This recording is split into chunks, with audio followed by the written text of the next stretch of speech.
നിൽക്കുകയാണ്. അമ്മാവൻ പൊയ്ക്കോ അമ്മാവൻ പോയിക്കോ. നന്ദിനി ഇപ്പൊ വരും, എല്ലാ കാര്യങ്ങളും സംസാരിക്കണം. പോകൂ.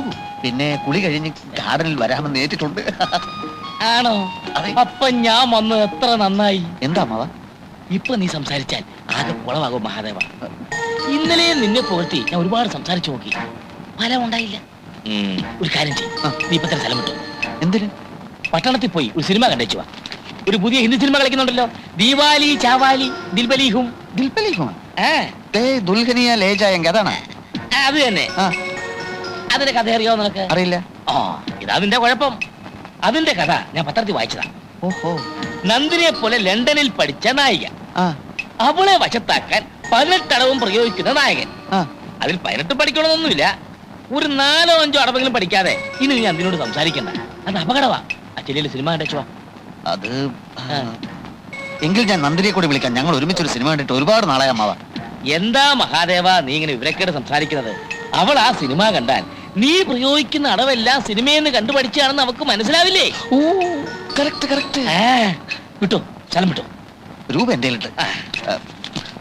പിന്നെ ഇത് ഞാൻ തന്നതാണെന്ന് പറഞ്ഞിട്ട് അമ്മാവരിന്ന് നന്ദിനിക്ക് കൊടുക്കണം. ഇത് നന്ദിനിക്ക് ഞാൻ കൊടുക്കണം. കൊടുക്കാം. ഓ,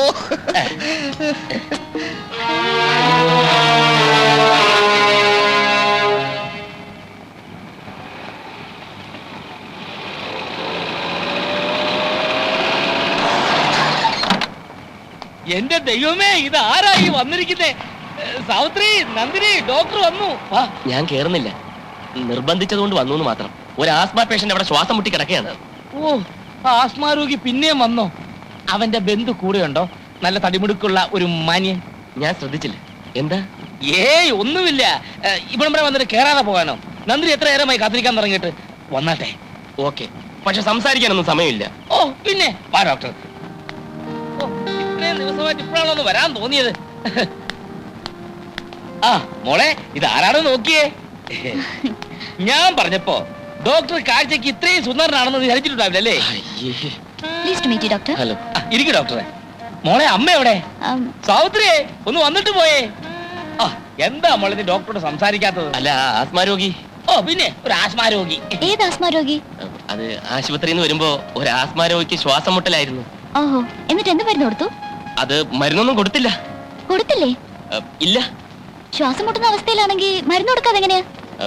അത് മിക്ക രോഗങ്ങൾക്ക് ഞാൻ മരുന്ന് കൊടുക്കാറില്ല, അതാണ് എന്റെ സ്പെഷ്യാലിറ്റി. അങ്ങനെ മരുന്ന് കൊടുക്കാതെ പല മരുന്നുകളുടെ പേര് പോലും ഞാൻ മറന്നുപോയി. പിന്നെ വിളിക്കാതെ. നമ്മുടെ സുന്ദരനായ ഡോക്ടറെ നീ കണ്ടിട്ടില്ലല്ലോ? കണ്ടു, കണ്ണ് നിറയെ കണ്ടു. അച്ഛൻ എന്തിനാ ഇദ്ദേഹത്തെ ഇടയ്ക്കിടയ്ക്ക് സുന്ദരനായ ഡോക്ടർ എന്ന് വിശേഷിപ്പിക്കുന്നത്? ഡോക്ടർ സുന്ദരനായതുകൊണ്ട്. പൊടി. പിന്നെ സാവിത്രി, കൂട്ടൊക്കെ പെട്ടെന്ന് എടുത്തു വെച്ചോ. നിങ്ങൾ ഡോക്ടർമാരായി, ഡോക്ടർമാരെ പാടായി. അവർ സംസാരിക്കട്ടെ, നമ്മളിവിടെ നിൽക്കണ്ട. അല്ല, ആസ്മ പേഷ്യന്റ് പടിയായി. ഡോക്ടർ അവിടെ ഇരുന്നേ.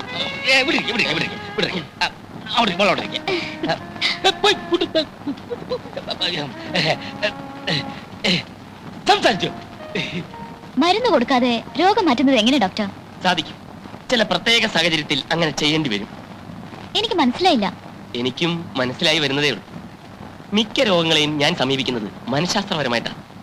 പേഷ്യൻസിന്റെ സൈക്കോളജി, അതിന്റെ കൂടി വല്ലപ്പോഴും ഇത്തിരി അലോപ്പതി സൈക്കോളജി അലോപ്പതി, അതാണ് എന്റെ രീതി. അച്ഛൻ എവിടെ? ഡോക്ടർ എന്തൊക്കെയായി പറയുന്നത്? ഈ രക്തവാദം കൊണ്ടുണ്ടാവുന്ന ഒരു തരം വ്രണമില്ല, ഉവ്വ്, അനാസിൻ ഗുളിക കൊടുത്ത് ഞാൻ ഭേദപ്പെടുത്തിയിട്ടുണ്ട്. ഈ ഗവേഷണം എന്ന് പറഞ്ഞാൽ എന്താ? കണ്ടെത്തൽ. എല്ലാം ഇവിടെ ഉണ്ട്, നമ്മൾ കണ്ടെത്തണം. ആഫ്രിക്കയിലെ ബറൂണ്ടി മലയുടെ കീഴിൽ കൊങ്കോമ എന്ന ആദിവാസികൾക്ക് അറിയാവുന്ന ഒരു പച്ചലയുണ്ട്. ആ ഇല ക്യാൻസറിനെ പരിപൂർണമായി ഭേദപ്പെടുത്തും. No, it's impossible. Yes, it is possible. വെനിസുലയിലെ ഗ്രാമീണർ നമ്മുടെ ഈ കറിക്കത്തി ഉപയോഗിച്ച് ഹൃദയ ശസ്ത്രക്രിയ നടത്തും. I can't believe all these things. You have to. Miss Nandini പഠിച്ചത് തിയറി, ഞാൻ പറയുന്നത് റിയാലിറ്റി ഇൻ പ്രാക്ടീസ്. ഡോക്ടർ എന്നെ ഒരു ഫൂളാക്കാനുള്ള ശ്രമമാണോ? അതുകൊണ്ട് എനിക്കുള്ള നേട്ടം മിസ് നന്ദിനി ഒന്ന് മനസ്സിലാക്കണം. FRCS വലിയ പഠിത്തമായിരിക്കും, പക്ഷേ 3 ലോക രാഷ്ട്രങ്ങളിലുള്ള അത്രയും വിവിധതരം രോഗങ്ങൾ ലണ്ടനിലില്ല. അതുകൊണ്ട് തന്നെ ഞങ്ങളുടെ അത്രയും പ്രാക്ടിക്കൽ എക്സ്പീരിയൻസ് നിങ്ങൾക്കില്ല. അറിഞ്ഞുകൂടാത്തതിനെല്ലാം ഇല്ലെന്ന് പറഞ്ഞ് നിഷേധിക്കുന്നത് വിവരക്കേടാണ്. മനസ്സിലായോ? I'm sorry, doctor. It is all right. എന്തോ രോഗം, മരുന്ന്, ഇതിനെപ്പറ്റി പറയുമ്പോൾ ഞാൻ പെട്ടെന്ന് ഇമോഷണലായി പോകും. I am also sorry. Doctor പറഞ്ഞത് ശരിയാണ്. എനിക്കറിയാത്തതൊക്കെ ഇല്ലാത്താണെന്ന് ഞാൻ ധരിക്കുന്നത് തെറ്റാണ്. Anyhow, you're a well-informed genius. Thank you. ഞാനങ്ങോട്ട് വരുവാന്നേ. ഭക്ഷണമൊക്കെ എടുത്തു വെച്ചിട്ടുണ്ട്. അതിനു മുമ്പ് നിങ്ങളോട് രണ്ടുപേരോടും വളരെ പ്രധാനപ്പെട്ട ഒരു കാര്യം എനിക്ക് പറയാനുണ്ട്. അതെന്ത് കാര്യം അച്ഛാ? അത് പറയുമ്പോ കേട്ടോ. പറയട്ടെ? എനിക്ക് പറയൂ. പറഞ്ഞോട്ടെ. അതിനെന്താ? എന്റെ ഒരേ ഒരു ആഗ്രഹമാണ് ഞാൻ ഈ പറയാൻ പോകുന്നത്. അതായത് നിങ്ങൾ രണ്ടുപേരും ഹൗസ്ഫുൾ. ഓ പോകുന്ന വഴിക്ക് ഒരു പൂച്ച കുറുകെ ചാടി. അപ്പോഴേ ഞാൻ കരുതിയതാ എന്തെങ്കിലും പ്രശ്നമാകുന്നു. ഡോക്ടറിന്റെ ആശുപത്രി പോകാതെ ഇവിടെ കിടന്ന് ഇങ്ങനെ കറങ്ങുന്നത്. ഞാനിവിടെ നിൽക്കില്ലേ, നിന്ന് കറങ്ങല്ലോ. കാഷ്വാലിറ്റിയിൽ ആരെങ്കിലും വന്നാൽ ഡോക്ടർ ഇല്ലെങ്കിൽ ഞാൻ ഭയങ്കര സ്ട്രിക്റ്റ് ആണെന്ന് അറിയാലോ. ഡോക്ടർ അതോട്ട് വന്നല്ലേ മഹാദേവ? അവസാനമായിട്ടല്ലല്ലോ. അമ്മാവൻ അറിയില്ലേ ഞാൻ ഭയങ്കര സ്ട്രിക്റ്റ് ആണെന്ന്? ഓക്കെ ഓക്കെ മിസ് നന്ദിനി, ഞാൻ പോകുന്നു. Nice meeting you doctor. It's my okay pleasure. Okay okay. ഭക്ഷണം വിളമ്പി ഞാൻ വെച്ചായിരുന്നു. കഴിച്ചോളാം. ഞാനിപ്പോ ഏതായാലും വന്നത് നന്നായി. ഞാൻ ഭയങ്കര സ്ട്രിക്റ്റ് ആണെന്ന് നന്ദിനിക്ക് ബോധ്യപ്പെടാൻ ഒരു അവസരം കിട്ടിയല്ലോ. എടാ ഫസ്റ്റ് ഷോ ഹൗസ്ഫുൾ ആയെന്ന് വെച്ച് നിനക്ക് സെക്കൻഡ് ഷോ ശ്രമിച്ചുകൂടായിരുന്നോ? ഇതാ നിന്റെ കുഴപ്പം. തിയേറ്ററിൽ ചെന്നപ്പോൾ നോട്ടീസും പാട്ടോസ്തവും കിട്ടി, കഥാസാരം പിടികിട്ടി, നന്ദിനിയെ വശത്താക്കാനുള്ള ചില അടവുകൾ പഠിച്ചു. എനിക്ക് നല്ല വിശപ്പ്, അകത്തൊന്നും വല്ലോ കഴിക്കട്ടെ. സാവിത്രി, ആ മേശപ്പുറത്തിരിക്കുന്ന ആഹാരം എടുത്ത് ഫ്രിഡ്ജ് വെച്ചോ. മഹാദേവൻ വരുന്നുണ്ട്, കുറച്ച് കഞ്ഞി വിളമ്പിക്കോ. എന്താ മഹാദേവ നീ ഇങ്ങനെ വിവരക്കേട് സംസാരിക്കുന്നത്? അവളിൽ എന്നിൽ നിന്ന് വന്ന പെണ്ണല്ലേ? നമ്മളെ പോലെ ആണും പെണ്ണും തമ്മിലുള്ള വ്യത്യാസം അവിടെ ഉണ്ടോ? അവിടെയൊക്കെ പെണ്ണുങ്ങൾ ആണുങ്ങളുടെ മടിയിൽ കയറിയിരിക്കും, കവളത്തുന്നുള്ളും. അതൊക്കെ സർവ്വസാധാരണമല്ലേ? എങ്കിൽ അവളെന്താ എന്റെ മടി കയറിയിരിക്കാത്തത്, കവളത്ത് നുള്ളാത്തത്? എന്റെ കവളും മടി ഇവിടെ ഫ്രീ ആയിട്ടിരിക്കാണല്ലോ. അതേ, അവൾ അറിഞ്ഞു കാണത്തില്ല. അഥവാ അറിഞ്ഞാൽ തന്നെ അങ്ങനെയൊക്കെ നിന്റെ അടുത്ത് കാണിക്കണമെന്ന് അവൾക്ക് കൂടെ തോന്നണ്ടേ? അതെന്താ തോന്നാത്തത്? എവിടെയോ എന്തോ കുഴപ്പമുണ്ട്. എടാ നിന്നോട് ഞാൻ 100 വട്ടം പറഞ്ഞല്ലേ പ്രമാണത്തിലൊപ്പെടെന്ന്. എടാ ഈ സ്വത്ത് മുഴുവൻ അവിടെ വരുന്ന എഴുതി വെച്ചെന്ന് അറിഞ്ഞിരുന്നെങ്കിൽ അവൾ കവളത്തുകൊണ്ടുകയല്ല നിന്നെ കെട്ടിപ്പിടിച്ച് ഉമ്മ വെച്ചേനെ. ആ ഒപ്പിടാൻ നേരത്ത് പല്ല് ചലച്ചു, പട്ടി കുറച്ചെന്നൊക്കെ പറഞ്ഞ് നീ മടിച്ചതല്ലേ കുഴപ്പമായത്. ഒപ്പിട്ടാലെല്ലാം നേരെയാവുമെന്ന് അമ്മാവന് തോന്നുന്നു. എനിക്കുറപ്പാ. എങ്കിൽ ഒപ്പിട്ട് കഴിഞ്ഞു.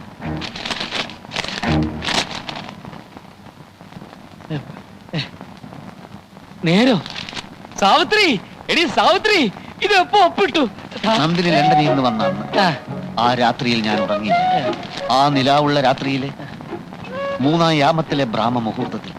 അപ്പോൾ പല്ലികൾ ചിലച്ചിരുന്നില്ല, കാലൻ കോഴികൾ കൂവിയിരുന്നില്ല. സത്കാര്യങ്ങൾ ചെയ്യാൻ പറ്റിയ സമയം. ഞാൻ പ്രമാണെടുത്ത് ഒപ്പിട്ടു. പക്ഷെ അങ്ങോട്ട് ഏൽപ്പിക്കാൻ ഒത്തില്ല.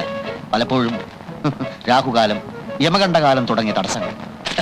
സാവിത്രി, ഇപ്പൊ എങ്ങനെ ഇരിക്കുന്നു? പ്രമാണത്തിൽ മഹാദേവൻ ഒപ്പിട്ടിരിക്കുന്നു. മഹാദേവ, അത് വേണായിരുന്നോ? സാവിത്രി, ഇത്രയും നാളത്തെ എന്റെ കാത്തിരിപ്പ് വെറുതെയായില്ല. ഇനി എത്രയും പെട്ടെന്ന് കല്യാണ തീയതി നിശ്ചയിക്കാം. അമ്മാവാ, അമ്മാവാ.